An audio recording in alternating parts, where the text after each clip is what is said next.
What's up, everyone? This is Ryan Eckert with Peak Endurance Solutions, and you're listening to the VO2 Max podcast. In this episode, I sat down with Jim Vance to talk about all things related to running with power. Jim is an elite endurance sports coach, a sports technology consultant, as well as head coach for Formula Endurance, which is a USA Triathlon high performance junior development team.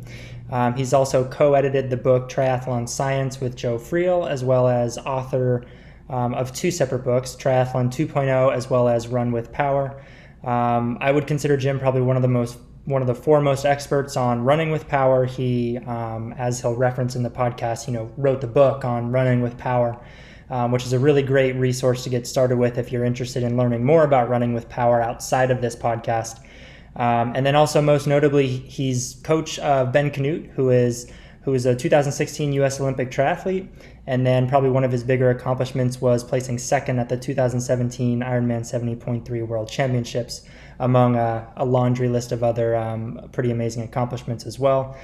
And so, like I said in this episode, we sat down and talked about running with power. There are a lot of interesting takeaways from this episode. I particularly enjoyed the parts of our conversation where we were talking about how he uses power in his coaching with Ben Kanute, among some other professional athletes that he works with.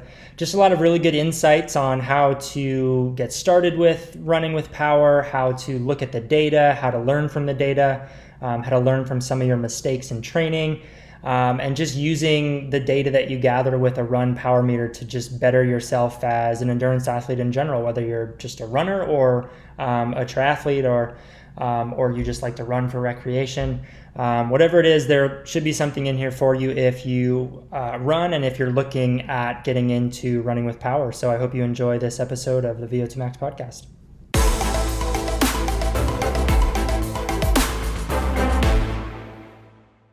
All right, cool. I guess just to get us started, just give a brief background as to who you are and what your current work is. Sure. I work, a lot of jobs. Coach athletes. Generally, I think a lot of people think I coach only elite athletes. I would say I coach athletes that are very driven by very high goals. So yes, that's elites, but that's also some very strong age groupers, some very good juniors.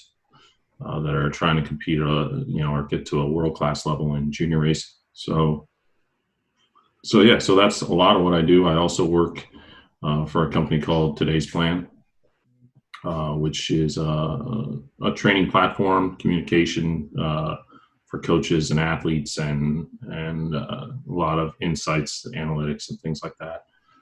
Which has been an amazing thing to be a part of, because man, the sport is revolutionizing the way things are done. So I work with that. My job mostly is to educate coaches on how to use the platform, as well as help us develop new products and tools for the suite of services and things that it offers. So whatever the market needs, we build, so which is some cool stuff that we've got, and a lot more new cool stuff coming. And then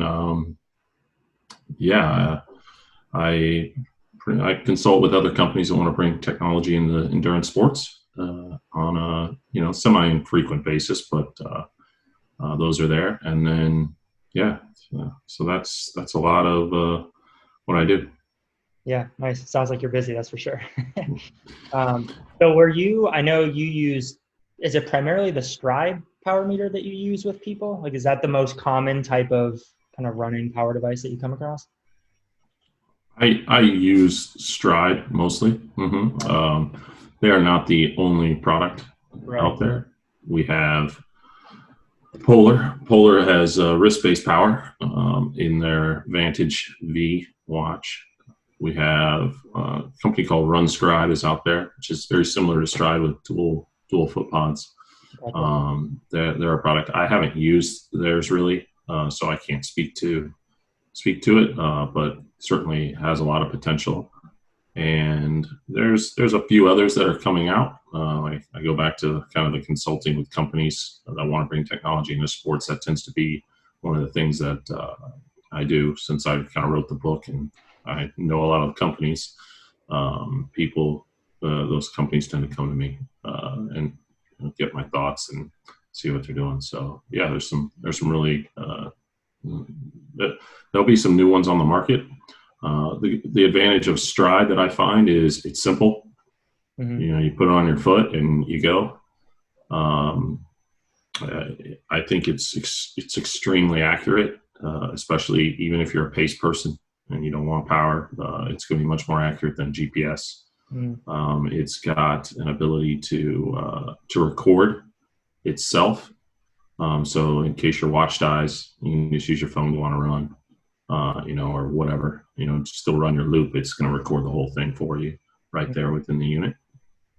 And then that really helps a lot in racing, especially ITU style triathlon racing, where, athletes aren't generally wearing a watch and it's too cumbersome to switch because the stuff's so fast.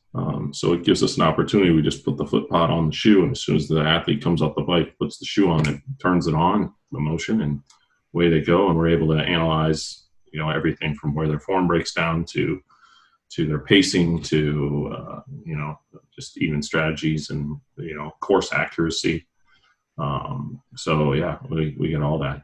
That's probably one of the better, cooler things about it.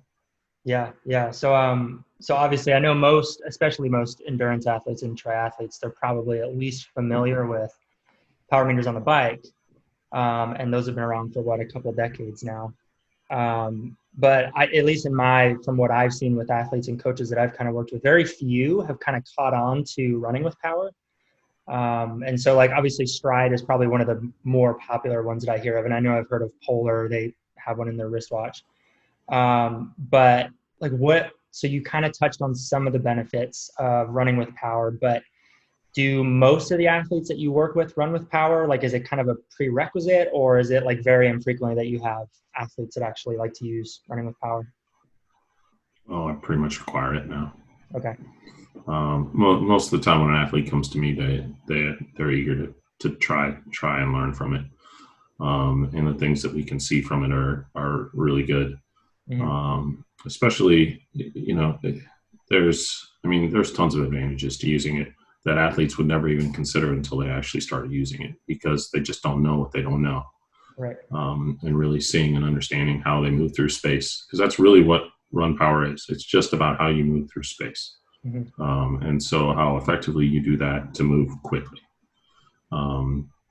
So there's so many factors and variables that go into that athletes don't consider, from running surface to elevation profile of the course they run on, mm-hmm. to weather conditions, to wind, to it just goes on and on. Right. Even the shoes you wear. So pacing ability, fitness. So there's so many things to it, and it just brings in some new metrics to really complete the picture. And I think that's really. I think when athletes start to really see it and understand, that there is a lot of benefit there, then it'll continue to grow. The easiest and best way, in my opinion, you have to do this if you really want to be successful.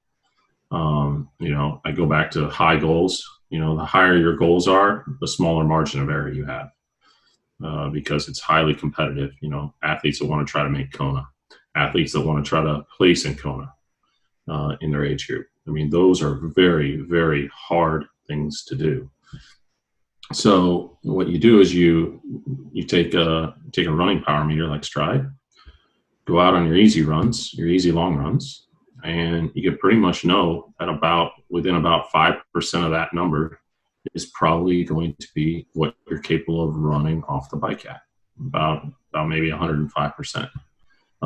That's a general range. Some people might be a little bit higher than that. Some people might be a little bit lower. I don't think you're going to find anybody at about 115% of that. Mm-hmm. But your ability to then pace off the bike in an Ironman is crucial. So, most athletes run way too fast in the beginning. They don't run anywhere near the pace that they're going to sustain.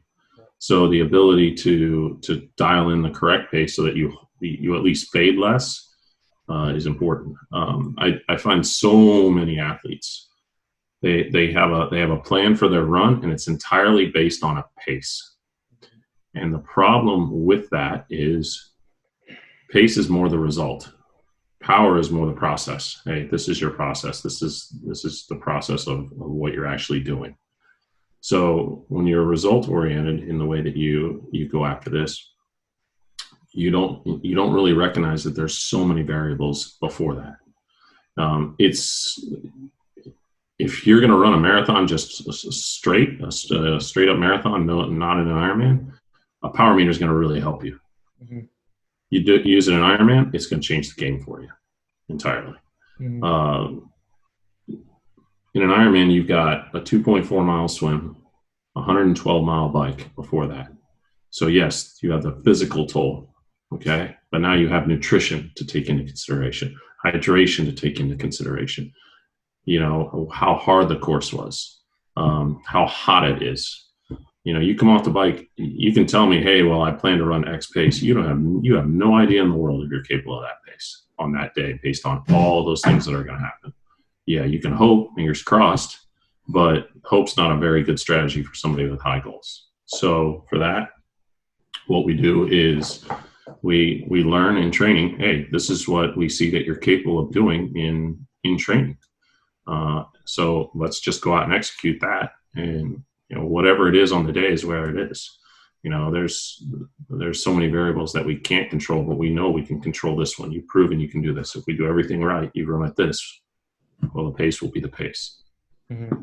Yeah, no, and it's interesting, as you were talking, I was kind of thinking back to at least some of my own experiences with using a stride power meter myself. And it's really interesting because one of the things I've noticed too, especially when it comes to running off the bike, especially in like longer distance triathlons, like 70.3s and full distance Ironmans, you come off the bike with physiological fatigue from the swim and the bike. And so your form probably isn't the exact same as it was if you were just running like a fresh half marathon or marathon. And so your power output for like a given goal pace in like a half or a full, it might require more power when you're fatigued to run at that pace, doing it fatigued than if you were doing it fresh, right? So it's almost like if you know you can hold that power, the power might be a better number to pay attention to as opposed to the pace, because if you're paying attention to just the pace, that pace is different on race day physiologically than it is like fresh in training, right? Well, there's certainly some things, and these are not universals or universal truths. They are very athlete independent. So I would not want to say, hey, I feel very confident about the first one that I gave you. That's probably about 5% of your easy pace on an aerobic long run. But yeah, I think you can go higher because it is a race effort, so you're trying harder. But to think that you're going to hold 115% longer, for that at the end of an Ironman is probably not likely. You can dial in. Some athletes really taper well and perform well on the day and can expect a bump. Some can't, or some don't. So it's not universal like that. But that's what you really learn. I think the real thing that you're looking at is to dial in, hey, this is the power output that I'm capable of holding in general on the day. And you give yourself a range and a goal and say, okay, well, if I can do that, chances are if you're really rested too, for the same power, you'll go faster.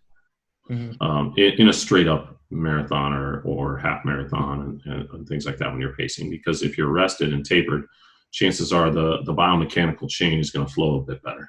Right. You're not going to have this fatigue and muscle tension and things that will restrict, even range of motion through the process of running. So there's a whole lot of variables there, but yeah, and this is the thing I kind of come back to.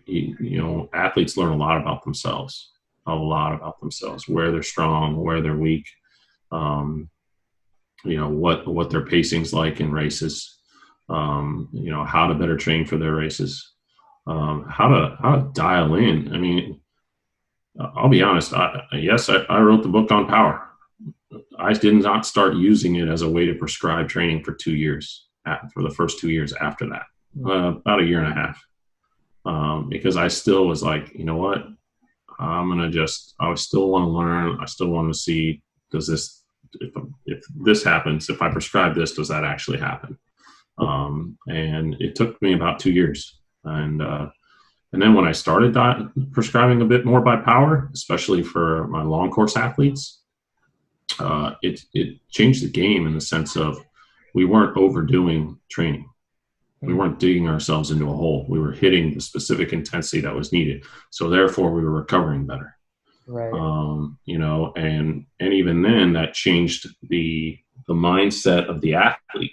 If I tell them, I remember specifically, Ben Kanute and I were in a training camp preparing for the 70.3 Worlds in 2017, and he was tired. But we had to get some work done on some tempo runs. And so I went back and I looked at his previous 2 Ironmans, 70.3s, which had been Puerto Rico and St. George. And I said, okay, here were your numbers off the bike. So instead of a pace, let's just try and run these numbers. And I think we did 3 times 20 minutes at that number or something like that. And he, at first, because he's thinking it's got to be at pace, right, for 70.3. Well, if he's trying to run 5-10 miles off the bike, he's going to think I got to run 3 by 20 minutes at 5-10 pace. Well, if he's not capable of actually doing that in training because he's so fatigued from the load he's under, well, number one, that's going to hurt his confidence. He's going to be like, heck, I can't even do the 3 times 20 minutes. How am I going to do that in the 70.3 World Championships with all these guys? So I didn't want to do that. And if he did do it, maybe he does it for the first one and then digs a hole, and the second one's a fade, and it just goes bad, and we got to cut it short. And well, then we don't get the quality of the work that we want, the overall volume. It also would potentially cause an even deeper hole when I know he's already in a hole. So I'm like, got to get this right. So I pulled the number away from a pace goal and said, let's just run this power range right here. I want to say I gave him 10 to 20 watt range. And he was like, oh, okay. Yeah, I can do that. And he didn't run anywhere close to 5:10 pace or whatever our goal pace was. I'd have to go back and look. But he walked away from that workout feeling like it was a success. Right. Like, hey, we did exactly what we needed to do, and it went well. So that changed, like I say, the approach that I saw. Built new confidence, dialed in, he recovered quicker, and it just helps. And I go back to it. So let's say you're going to take that Ironman, that aerobic long run pace. You're going to add about 5% to that average power, and you're going to do all your transition runs off your Ironman race specific bikes at that. That's probably going to you're probably going to see, okay, is that a realistic number or not? And what are those paces at? And then, okay, like maybe you're on 3:10 pace for a marathon. Well, that's okay. Hey, yeah, no, that seems pretty good and things. And again, though, maybe with a good taper, you can come in and maybe even exceed that and try to run a 3:07, 3:05 potentially. So those opportunities are there, but it does require an athlete kind of taking some risk and learning and changing some things. Yeah. In 2017, that was a year where Ben finished second, right? Bonus. Yeah, so they did really great. I remember they were saying, oh, well, these guys aren't worried about Ben Kanute. I think they gave him 4 minutes off the bike. I think he had a 4+ minute lead. Yeah, he was in first for a while. Yeah, and they're like, oh, he's already looking at his watch. He doesn't know if he's going to hold this pace. I'm like, guys, he's not looking at pace. He's looking at the power number. He knows don't go over this number. I want to say that number was 340 watts. So it was good. And then obviously, the real thing that you see in there, and we dialed that in on my neighborhood here, on a course that really had a lot of up and down because we knew that Chattanooga would be that way. Mm-hmm. So what we did was we tested that wattage and that pace and saw, okay, does that wattage equate to that pace? Yeah, it does. Okay, well, what are we capable of? And then, so he was very confident. And I've got a chart that shows how for the first 9 kilometers of that run, those guys are gaining on him. They are gaining a lot on him. And then what happens, though, is that at that point, at 9K, there's a great shift. And the guys that are gaining on him are not gaining. Most of them stop gaining on him. I think only 2 guys still gained on him at that point, and that was Gomez, who ended up catching him for the win, and Tim Don. Mm-hmm. And Tim Don was, but the amount of gain that Tim Don got greatly decreased. Oh. And we knew why. Ben didn't have anybody around him. Ben just looks at his numbers, paces himself, knows exactly how to pace. Those guys come off the bike together and in a fury, and it's all hell breaks loose. And they're racing hard from the first mile, and at 9K they're all paying for it, and that's still with 13K to go. So that's kind of what that's kind of how that race went, and it was cool to see that plan come together. And I told Ben when we started working together that he needed to commit to data, and that we were going to start to give his data away and share it and his numbers and all that. And he was like, okay, but tell me, why are we going to do that? I said, we're going to do it because everybody else is hiding theirs. And when people coming into the sport with new technology, they're going to ask, who are the guys that are actually giving away data? And that will be us. And so they're going to come to us with the newest and best stuff, and we're going to have our first shot at it. And we're going to know whether or not it's crap or if it's really worthwhile. And that's going to be our advantage, because we're going to find the stuff that really will give us a big advantage. And once that happened, that's when things like Stride, the ability to really dial that in, use some of their experts and other running power experts. And then also things like Today's Plan, which changed our communication, enhanced it greatly. So I was able to see his fatigue and recovery cycles so much better.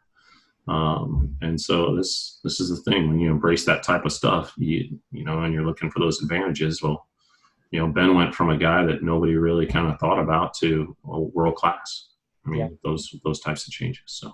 Yeah, no, that's awesome. It's really cool to see like the evolution of it and how you took the time to just like kind of learn objectively about running with power before you like really dived into prescribing things based on power. Because I found kind of in my experience too that it took me probably a good year or two of just kind of noticing things with power before I still obviously have a long way to go, because I've been using it now for a couple of years. Mm-hmm. And then between reading some of your work too, it's helped out a lot in being able to like interpret it.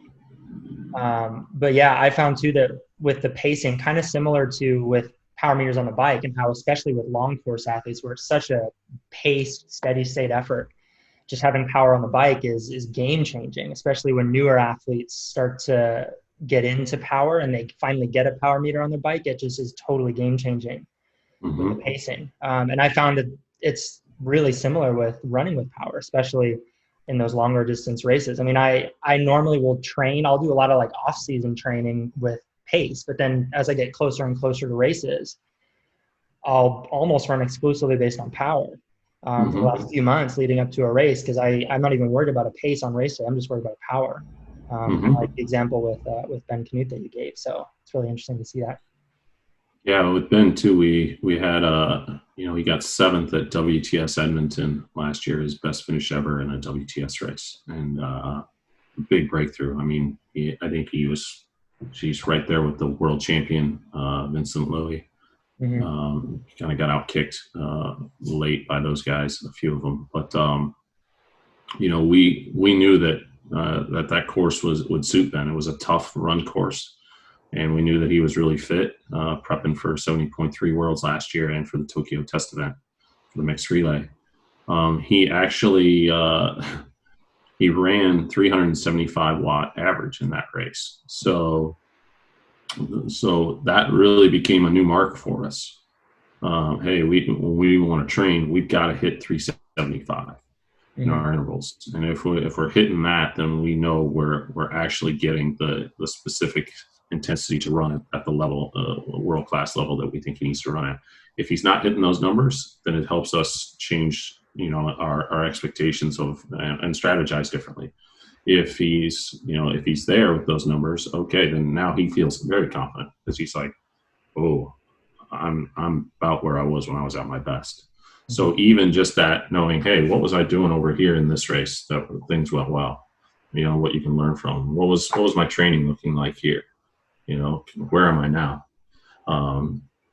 I have a dashboard that I created for Ben, and he says, because he wants to know, what is this 6 weeks that he's currently in?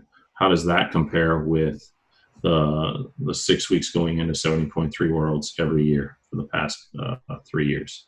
What does it look like for when he won Island House?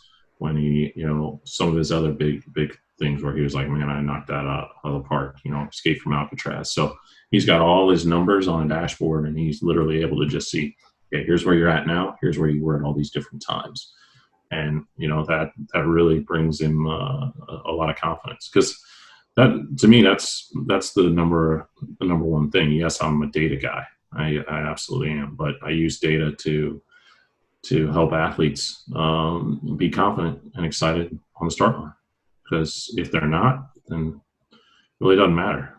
I could be the worst coach in the world, but if the athlete believes and is super confident, and and I've given them just minimal gains, they're still going to probably maximize their potential or come close to it. So, those I've seen so many athletes where their race is over before it starts, and so I really try to address that with data and just, hey, here's what the numbers show. It's not me telling you. I'm not making this up just to pump sunshine up your butt that, oh, hey, you're ready. I can show you here. Here's what we say it takes. Here's where you're at. You're above it. You're below it. You're on track for it. Where are we? Yeah, no, that's awesome. Confidence is super key. And I know you talked a lot about that in your latest book, I think, which I'm reading now, Triathlon 2.0, which is really good. And it's one of the reasons why, like you said, you love to use the data, is to help give the athlete the confidence going into race day, which, is so important, because I've seen it too. Athletes that are confident come race day, they tend to do a lot better than athletes who aren't. So it's really important. I think I made confidence only like a sidebar in that book, or really it's pretty much the whole premise. Yeah, that's awesome. And so we've touched on like some of the benefits, or I guess some of the similarities and differences between like running with power and maybe power on the bike. But if you were to say, like, what's the one biggest advantage of running with power that might be different than cycling with power, what would that benefit be? Like, what's a little bit different about running with power?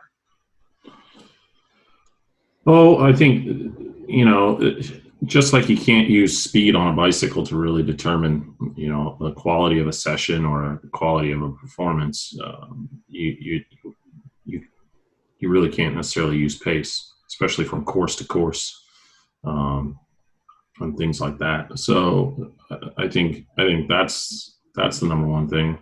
But I go back to it. I think what it does, what cycling power does is it really takes out a lot of variables and says, hey, this is what you're capable of for X durations, whatever those durations are. Well, power is going to help you do that as well for running. So, what's the duration that you want to try to go for, a half marathon, okay, or a marathon, or a 10K, a 5K, really the ability to see that. And again, dial in those numbers and see, okay, are those numbers getting better? I can show you where Ben maybe runs the exact same time practically on the track, and when we're doing some training to help develop his 1500 meter speed for mixed relay, and he'll come back, repeat that workout, and run about the same time on a couple of those intervals maybe, but the power number's lower. Well, that's, he's maybe thinking, man, I'm not gaining anything. And then actually you're learning neurologically here. And we're seeing now you can actually do this for less work effort. So that's something else. The ability to really see those improvements that you can never see, Mm-hmm. but because they're so microscopic, but they're still big and large and important. So Yeah. I think Yeah, it's almost that's like the real key. it's almost like, at least when I'm thinking of like power on the bike versus on the run, power on the bike gives you a lot of insights into like your aerodynamics maybe on the bike. Like you might see your wattage go down after you get a bike fit, and maybe your position's a little bit better. Um, so it gives you insights into your aerodynamics on the bike. But on the run, it's almost like power gives you some insights into like your biomechanics and your efficiency and your form that you otherwise might not ever be able to see if all you relied on was pace and heart rate. Um, so that's kind of cool. Yeah, no, and I think when athletes really start to look at all this, they'll start to see where their mistakes have been in training. Because man, I've always been doing it at this, but you know, uh, because hey, the first thing I'll tell an athlete: don't train by power when you get it. Just learn. Mm-hmm. Just learn. See the numbers. See what you think. And then, okay, they've trained at this intensity that they think is right, and then they go to the race, and that they realize that what they actually did not actually equate. Okay, and they sometimes athletes thinks, well, it was my nutrition. It's like, look, no nutritional strategy can make up for poor pacing. Mm-hmm. If it could, whoever ate the most would win the race. I mean, that's the thing. So, I think a lot of athletes think, oh, I get my nutrition wrong. No, you got your pacing wrong. And you can see it in the power number. Especially, like I say, go back to there's so many variables, especially in triathlon. So what's your power number for your pace if you've for that output that you had early in the race? Does that actually match what you've been doing in training? Mm-hmm. You think, well, I've done that pace in training. Yeah, but you didn't simulate it in this race. Or that really wasn't what you did. Like you rode way harder than you actually have in training to prepare to be able to do this. Mm-hmm. So yeah, there's a lot of mistakes that happen in training, a whole lot of mistakes. And I think athletes, instead of even if they just say, look, I just want to reduce the mistakes that I make, they'll see some big gains. Right. I see a lot of athletes mess up. I see a lot of coaches mess up athletes. Taking way too much risk than what's necessary. Mm-hmm. And, when you're able to actually dial it in and you know what the risk, you can reduce your risk, know what it is you're trying to accomplish. Mm-hmm. Yeah, no, that makes sense. And so one question that kind of popped into my mind too, and it came up earlier, but obviously like Ben runs with power. Was he one of the first pro triathletes to use power, or were there others around the time that he started using it that hopped on board with it? And do you see it as being more popular now? Because I don't really know if I see it too much with other professionals in the field. Well, there's some pros that do it. I had Frank Silvestrin. He's Brazilian. He finished. What did we get? I think we got third at Ironman Brazil, second or third, and then what did he run in Kona this past year? Kona, he ran 2:40 something. I can't remember, but I know it was so well under 3 hours. It was pretty darn good, and he's used it with me, and it's been really good for that. We've had a few others. I'm trying to think. Kanute's definitely the most prominent one. He had a deal with Stride for a while, as well as a sponsored athlete for them. So there's that. I think the number of athletes that are doing it or using it is probably higher than you think. They're maybe just not sharing it. Yeah. And I know I've seen the Norwegian ITU trio, Blumenfeld, Eden, and Kasper Storn, I think. I know, and the Norwegian coach is really big into data too, and I know they've kind of hopped on board with experimenting with it as of late. Mm-hmm.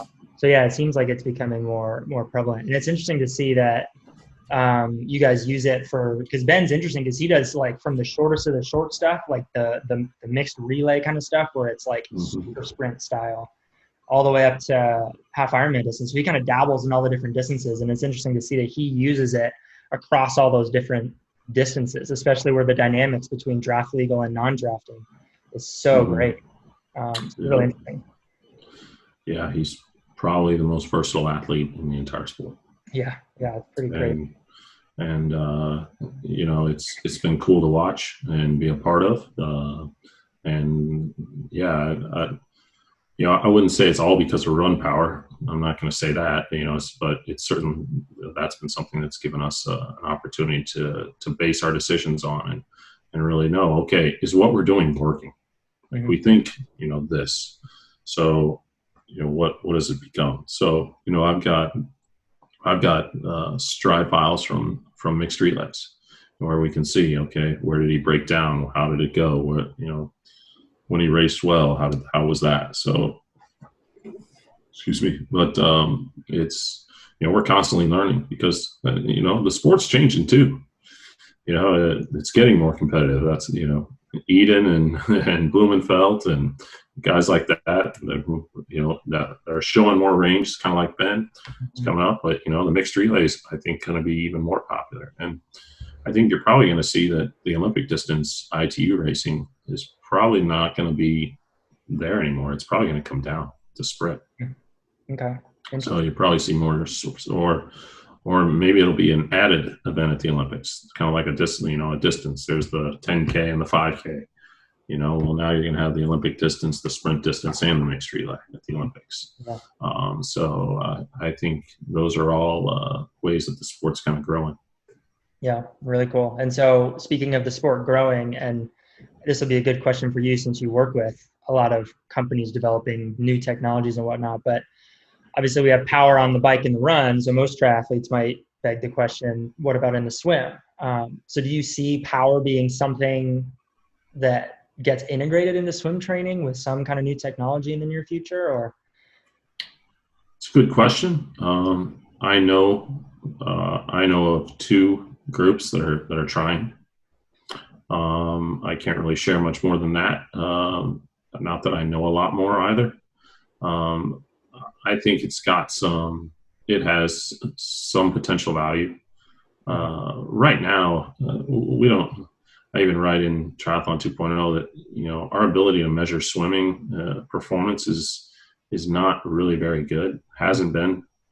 Honestly, probably there's two things that I've seen that I'm like, okay, this is a very positive step.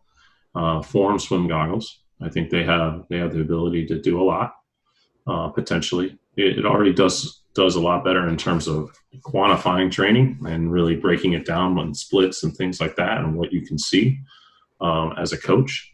So you can see when athletes are actually swimming their best. There's another one called, I cannot remember what it is called, but it fits on head. Triton wear, I want to say. Oh, yeah. I think it's called Triton wear. I've been impressed with theirs. Just as an ability to measure load on an athlete, it's interesting. But there's still so many variables. I mean, even the pool that you train in, its depth, its temperature, is it indoor, outdoor? How many people are in the pool with you? How many people are in your lane?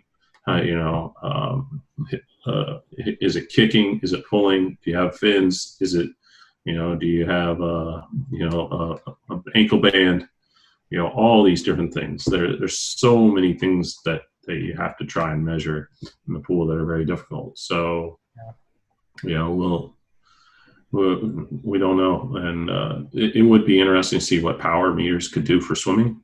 But even then, like a power meter isn't going to necessarily be able to, in swimming, isn't going to be able to tell you kind of body position, and ankle flexibility. And, I think what it will be able to do is tell you how good your catch and your pull is. But there's still so much timing and rhythm. It's like we can get the biggest, strongest guys together and, have them to take a swing at a golf ball.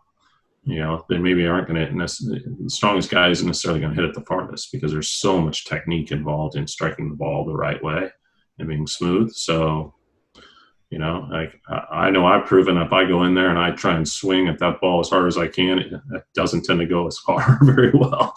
So it's not just about strength and power in the water, and there's so much more to it. So, but I mean, It's not to say that it still couldn't provide a lot of valuable information that could improve a swimmer's ability. So I'm fascinated. This is the stuff I love.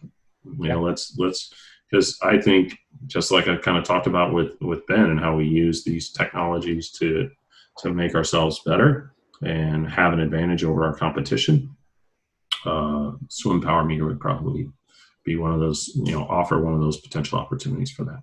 Yeah, it's really cool. And I'm sure you guys will be one of the first ones to get to test it out with the ins that it sounds like you guys have. So yeah, that's cool. But yeah, no, some good insights there. And just I guess to kind of tie some things together, one of the missions of this podcast is to help just bridge the gap between science and then application, so that people can take what we know, whether it's science or best practices that coaches have developed over the years, and make it more applicable to whether it's like a self-coached age group athlete or just other coaches out there listening.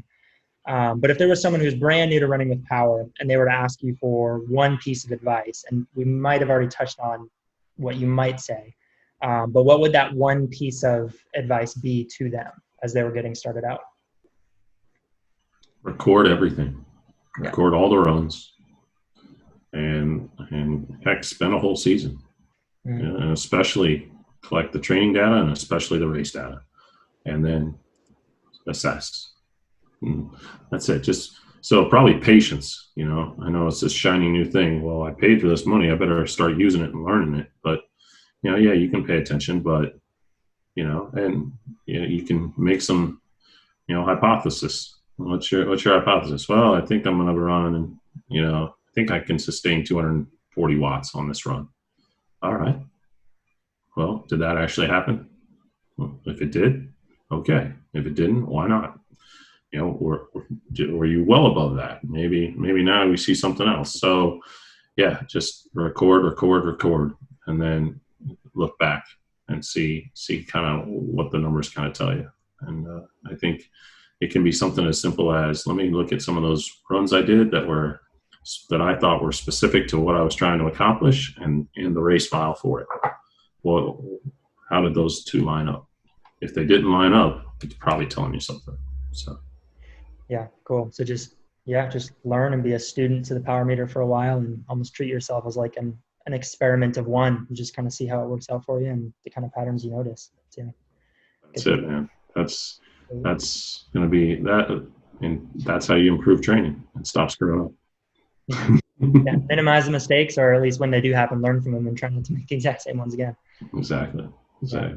Awesome. Yeah, cool. I know, just in the interest of time, you got to be somewhere here soon, so we'll wrap things up. But yeah, I think there's a lot of good things in here, and I found it incredibly interesting to just hear about, especially some of the ways that you use power with some of your pro athletes, and obviously Ben is one of the more prominent ones. But yeah, just really interesting stuff, and I could listen to you talk about that kind of stuff for hours. So yeah, really cool. And thanks for coming on, and just to get some people some ways to maybe follow you or get in touch with you, just if they have questions or anything. What are some of the ways that people can follow along to you and reach out to you? Sure. CoachVance.com is my website. Coach Jim Vance on Instagram. Twitter is just at Jim Vance. So I'm always open for conversations and thoughts and things like that. So yeah, those are great. Cool. Yeah, I'll be sure to link those into the show notes below so that listeners have it. But yeah, thanks for carving out the time to be on the episode. I appreciate it. All right. Thanks, Ron. Yeah, cool. Take care, Jim.